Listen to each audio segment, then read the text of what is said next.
Hai semua, salam sejahtera Malaysia. Saudara-saudara, tuan-tuan dan puan-puan, satu lagi pendedahan yang amat dahsyat luar biasa dari SPRM. Nah, ini berkaitan dengan satu nama yang didakwa terlibat dengan sebuah gerakan untuk menumbangkan kerajaan Datuk Seri Anwar Ibrahim untuk menggulingkan kerajaan yang ada hari ini, pimpinan Perdana Menteri Datuk Seri Anwar Ibrahim. Tidak lain dan tidak bukan nama Daim Zainuddin, bekas Menteri Keuangan, dan juga Tun Dr. Mahathir yang dikatakan akan membiayai gerakan untuk menggulingkan kerajaan Anwar. Jadi saudara-saudara, tuan-tuan dan puan semua, berkaitan dengan satu lagi pendedahan SPRM yang amat dahsyat, berkaitan dengan 12 aset luar pesisir pantai yang ditulis di dalam kertas Pandora yang maklumatnya ada di dalam kertas Pandora. Akhirnya Daim Zainuddin disiasat oleh SPRM. Bagi saya ini satu pendedahan yang amat dahsyat dari SPRM.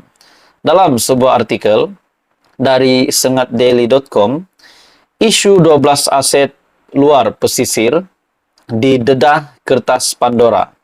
Daim disiasat SPRM. Dalam artikel ini, bekas Menteri Keuangan tersebut, Tun Daim Zainuddin, didakwa mengadakan pertemuan sulit dengan 3 operator politik parti pembangkang sejak beberapa hari lalu.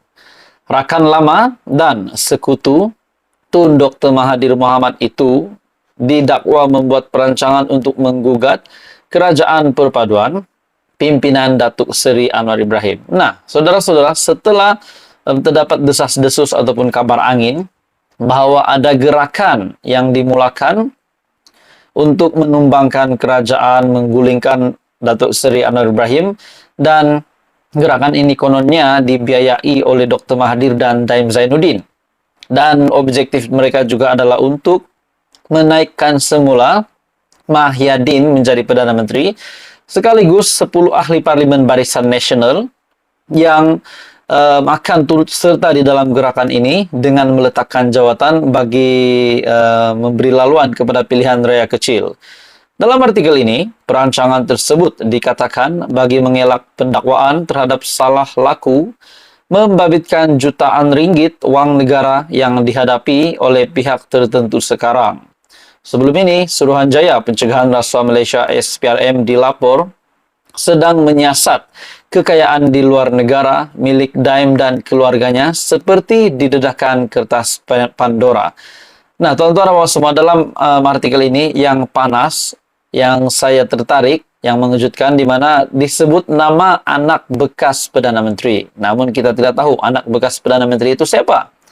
Dalam artikel ini, Daim bersama seorang lagi anak bekas Perdana Menteri yang telah dipanggil SPRM pada Februari lepas.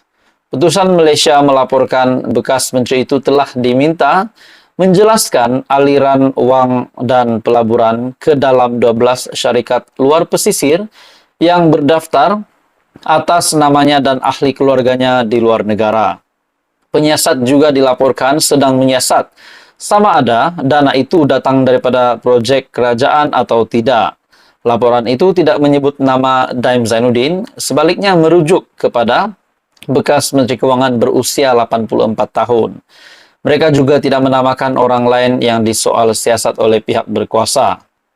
Sumber yang tidak dinamakan dilapor memberitahu media tempatan bahwa siasatan masih di peringkat awal dan lebih ramai orang mungkin akan disoal berhubung kertas Pandora tidak lama lagi.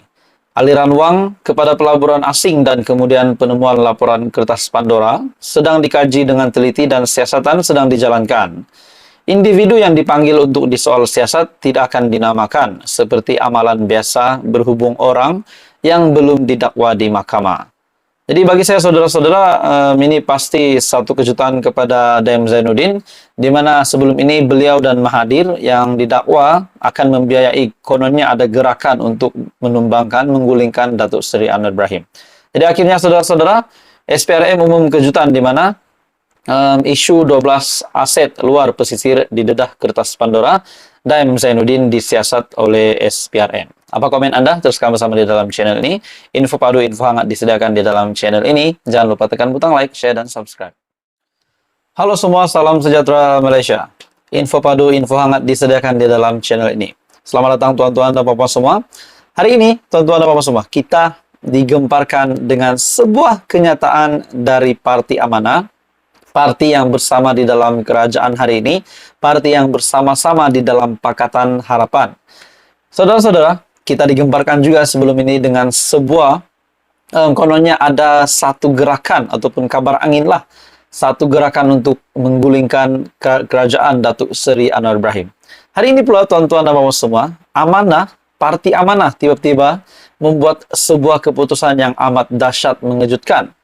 Ini pula berkaitan dengan pengampunan Datuk Seri Najib Razak. Nah, ini menjadi persoalan ramai orang. Sudah pasti penyokong Najib, seluruh kepimpinan UMNO mahu bosku untuk dibebaskan, untuk diampunkan. Nah, pada akhirnya Amanah tampil bersuara. Mereka membuat kenyataan bahwa pengampunan ini tidak relevan. Lebih kurang begitu. Pengampunan ini tidak layak diberikan disebabkan takut nanti menjadi titik permulaan dan akan menjadi kebiasaan pada masa-masa akan datang. Itu pendapat saya. Jadi hari ini pula dari satu artikel Agenda Daily, tolak pengampunan Najib, Amanah, dakwah langkah UMNO terpesong.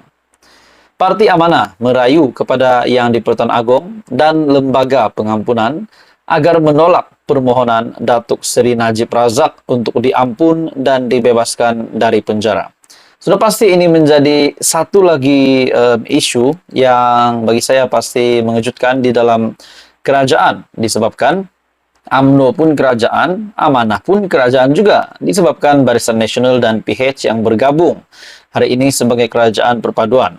Dalam artikel ini dari Agenda Daily, rayuan Amanah tersebut dibuat menjelang sidang lembaga pengampunan yang dijangka akan membincangkan berhubung permohonan dibuat UMNO untuk membebaskan Najib yang sedang menjalani hukuman penjara ekoran sabitan kes SRC International Sendirian Berhad.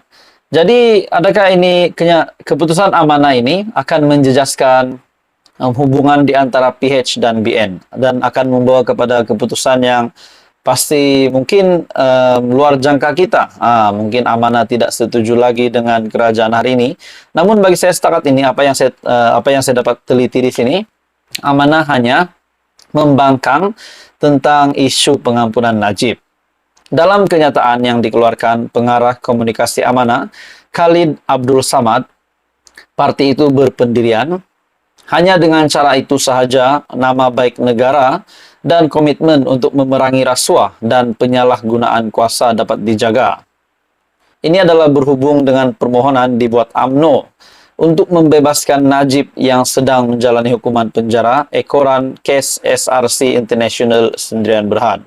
Dengan penuh hormat dan takzim, kami dari Parti Amanah Negara ingin merayu kepada Agong dan Lembaga Pengampunan supaya permohonan pengampunan ini ditolak dan Najib terus dipenjarakan atas sebab kesalahan yang jelas telah beliau lakukan. Adakah dengan ini Najib Razak akan menghabiskan 12 tahun ataupun baki tempo hukumannya di penjara? Dalam artikel ini, hanya dengan itu rakyat akan yakin bahwa Kerajaan Perpaduan dan institusi Raja-Raja Melayu bersama Seri Paduka ingin menyelamatkan negara kita dari pandemik rasuah dan salah guna kuasa yang melandanya sekian lama, katanya dalam kenyataan yang dilaporkan oleh Harapan Daily. Lembaga pengampunan dikatakan akan bersidang dan membuat keputusan sama ada akan memberikan pengampunan kepada Datuk Seri Najib Razak atau tidak. Amanah juga menyifatkan pendirian lembaga itu sebagai satu peristiwa yang akan diikuti pelbagai pihak, bukan setakat rakyat negara ini, tetapi juga seluruh dunia. Keputusan yang dibuat akan menetapkan batu tanda yang penting dalam sejarah negara ini. Jadi saudara-saudara, apa komen Anda? Bagi saya ini pasti menjadi satu isu yang tergempar. Ini pasti menjadi satu lagi kejutan kepada UMNO dan seluruh kepemimpinan UMNO dan Datuk Seri Najib Razak sendiri. Jadi kita nantikan keputusan dari lembaga pengampunan bagaimana. Terus sama-sama di dalam channel ini. Jangan lupa tekan butang like, share, dan subscribe.